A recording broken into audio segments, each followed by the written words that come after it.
আপনার গৃহই আপনার জন্য যথেষ্ট।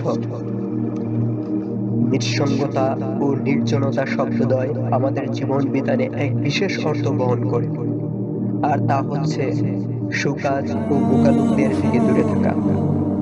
যখন আপনি নিজেকে এভাবে নিঃসঙ্গ করে নেবেন, তখন আপনি ধ্যান ধারণা, চিন্তা ভাবনা, গবেষণা ও শিক্ষা সংস্কৃতির চারণভূমিতে বিচরণ করার অবাধ সুযোগ পাবেন।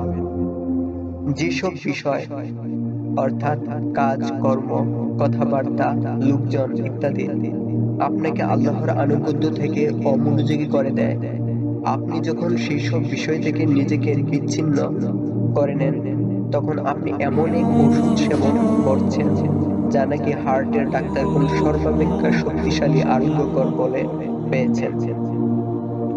যখন আপনি নিজেকে নিঃসঙ্গ করে নেন, তখন আপনার ব্রেন অর্থাৎ মস্তিষ্ক কার্যক্ষম হয় বা মাথা কাজ করতে পারে। ফলে সর্বশক্তিমান পরম করুণাময় আল্লাহ তাআলার প্রতি বিশ্বাস অর্থাৎ ঈমান, তার নিকট অনুশোচনা, অনুতাপ অর্থাৎ তওবা ও তার স্মরণ অর্থাৎ জিকির বৃদ্ধি পায়। যা কতিপয় লোক সমাগম শুধু প্রস্তাবিতই নয়, অধিকন্ত প্রয়োজনীয় বটে। যেমন জামাতে সালাত, শিক্ষার পরিবেশ পরিমণ্ডল ও সকল পূর্ণ কর্মের মজলিস। যেসব আসরে ছেলে মেয়ে ও হালকাপনাই বেশি, সেই সব আসর সম্বন্ধে সতর্ক থাকুন। এই ধরনের জনসমাগম থেকে দ্রুত সরে পড়ুন। আপনার ভুল কাজের জন্য কান্নাকাটি করুন, নিজের জিহ্বাকে সংযত করুন ও আপনার গৃহের চৌহদ্দির মাঝে সন্তুষ্ট থাকুন।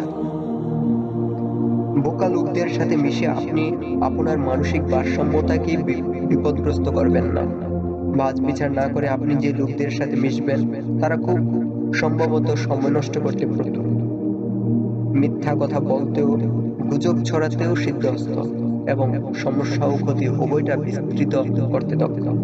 মহান আল্লাহ তাআলা পবিত্র কোরআনে বলেছেন, যদি তারা তোমাদের সাথে বের হতো, তবে তারা বিভ্রান্তি আরো বৃদ্ধি করত আর তোমাদের মাঝে ফিতনা সৃষ্টি করার জন্য ছোটাছুটি করত। সূরা তাওবা আয়াত ৪৭। আপনার নিজের উদ্দেশ্য সাধনের জন্য নিজেকে সুরক্ষিত, দুর্ভেদ্য ও শক্তিশালী করার জন্য আমি আপনাকে উপদেশ দিচ্ছি। এই উদ্দেশ্য আপনি নিজেকে আপনার করে অর্থাৎ জনসাধারণ থেকে আলাদা করে রাখুন। শুধুমাত্র ভালো কথা বলা ও ভালো কাজ করার জন্যই বের হবেন। যখন আপনি এই উদ্দেশ্য মান্য করবেন, তখন দেখবেন যে আপনার আত্মা আপনার মাঝে আবার ফিরে আসবে। সুতরাং আপনার সময়ের সৎ ব্যবহার করুন এবং আপনার জীবনকে ধ্বংস থেকে রক্ষা করুন। আপনার জিহ্বাকে গীবত